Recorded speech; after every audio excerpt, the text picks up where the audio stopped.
আমরা একটা জিনিস দেখেছি যে এই সরকার প্রতি বছরই বিশ্ব শিল্প বাণিজ্য সম্মেলনের নামে একটি হট্ট মেলার আয়োজন প্রতি বছর করে থাকে এবং এখনো পর্যন্ত সরকারের দাবি অনুযায়ী 2015 থেকে 2024 সাল পর্যন্ত সরকারের দাবি অনুযায়ী 2015 থেকে 2024 সাল পর্যন্ত এ রাজ্যে নাকি বিভিন্ন শিল্পপতিরা 21 লক্ষ কোটি টাকা বিনিয়োগ করেছে।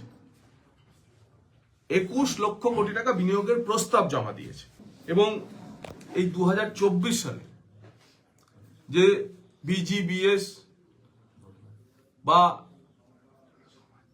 বাণিজ্য সম্মেলন হয়েছে, সরকারের দাবি সেখানেও নাকি 1200 মৌ সাইন হয়েছে এবং তাতে 4,40,000 কোটি টাকা শিল্পের প্রস্তাব এসেছে। সরকার দাবি করছে নাকি এই 15 বছরে শুধু শিল্পে বিনিয়োগের প্রস্তাব থেকেই 28 লক্ষ কর্মসংস্থান হয়েছে।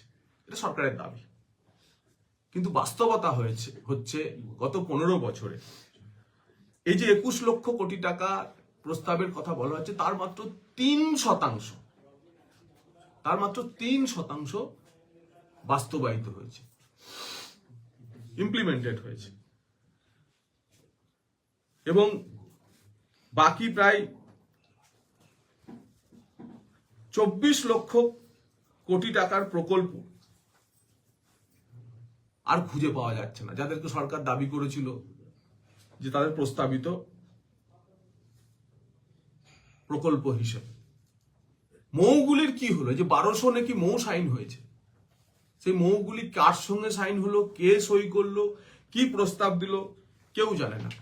তাই এই ধরনের আপনার আমার করের টাকায় প্রতি বছর যে ভাঁওতাবাজি চলছে, সেই ভাঁওতাবাজি নিয়ে রাজ্যের মানুষ বিরক্ত,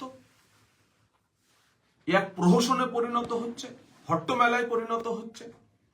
এবং গত 15 বছরে মাননীয় মুখ্যমন্ত্রীকে কেউ বড় শিল্প তো দূরের কথা, একটা চিড়ে মিল, মুড়ি মিল উদ্বোধন করতেও দেখেননি। সংবাদ মাধ্যমের কাছে অনুরোধ করবো যে মুখ্যমন্ত্রী মুড়ি মিলের উদ্বোধন করছে তারও ছবি যদি দেখাতে পারেন, তাও আপনারা দেখাতে পারবেন না। তার হাত দিয়ে কোনো কারখানার ধোঁয়া উঠছে না।